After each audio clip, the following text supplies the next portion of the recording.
Telangana intermediate इम्तिहानात का 1 मई से होगा आगाज। इम्तिहान के औकात सुबह 9 बजे तक दोपहर 12 बजे तक होंगे।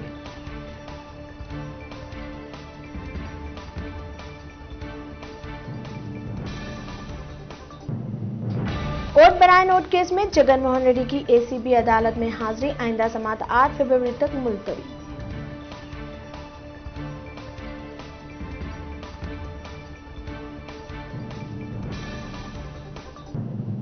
रुकन असेंबली राजा सिंह को मुकामी अदालत ने दी 2 साल की सजा।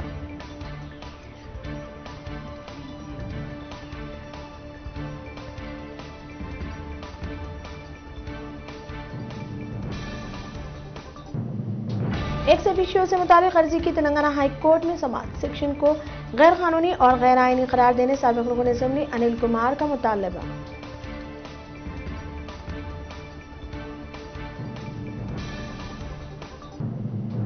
हैदराबाद के मुसरामबाग चौरस्ते से अगवा कमसिन लड़के के मामले को सिटी पुलिस ने सीसीटीवी फुटेज की मदद से अंदरून 24 घंटे में हल कर लिया और इसे इसके वालिदीन के हवाले कर दिया।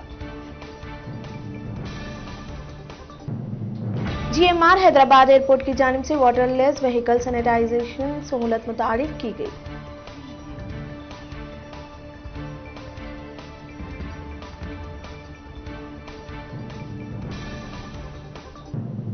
नेटवर्क 5G एयरटेल ने हैदराबाद में की कामयाब टेस्टिंग की। भारतीय एयरटेल सीईओ और एमडी गोपाल वट्टिल ने वीडियो कॉन्फ्रेंसिंग के जरिए ये बात बताई।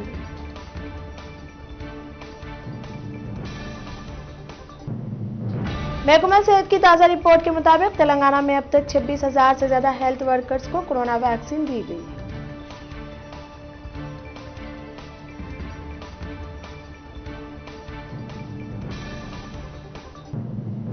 तेलंगाना बीजेपी ने सरकारी मुलाजिमीन की हिमायत का ऐलान करते हुए 45% फिटमेल के साथ पीआरसी का मुतालबा किया।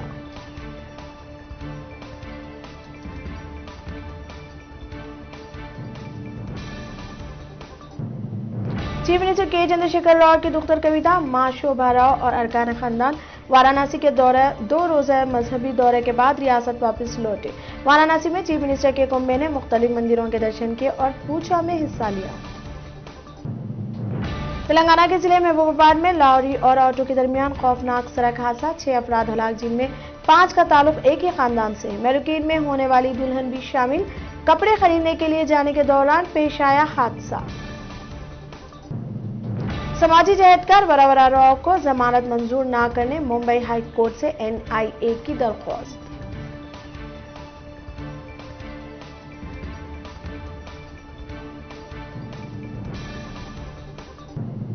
सीरम इंस्टीट्यूट ऑफ इंडिया ने मुल्क में एक और कोरोना वैक्सीन ट्रायल के लिए दरख्वास्त दी है।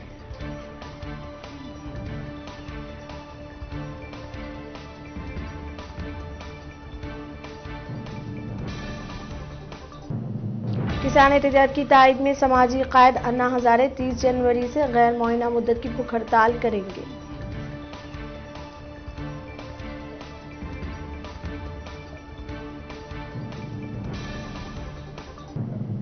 झूठी खबर फैलाने पर इंडिया टुडे ने मारूफ न्यूज एंकर राजदीप सरदेसाई को 2 हफ्तों के लिए मुअत्तल कर दिया।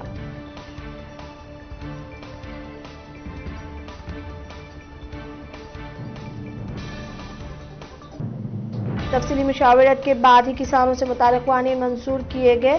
सदर जमहूरिया रामनाथ कोविंद ने कहा,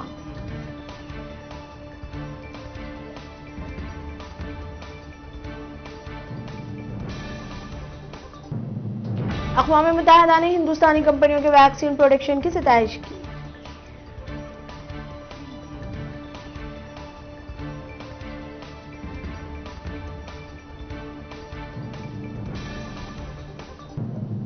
ब्रांड फाइनेंस के टॉप टेलीकॉम ग्लोबल ब्रांड्स में रिलायंस जियो को 5वां मुकाम हासिल।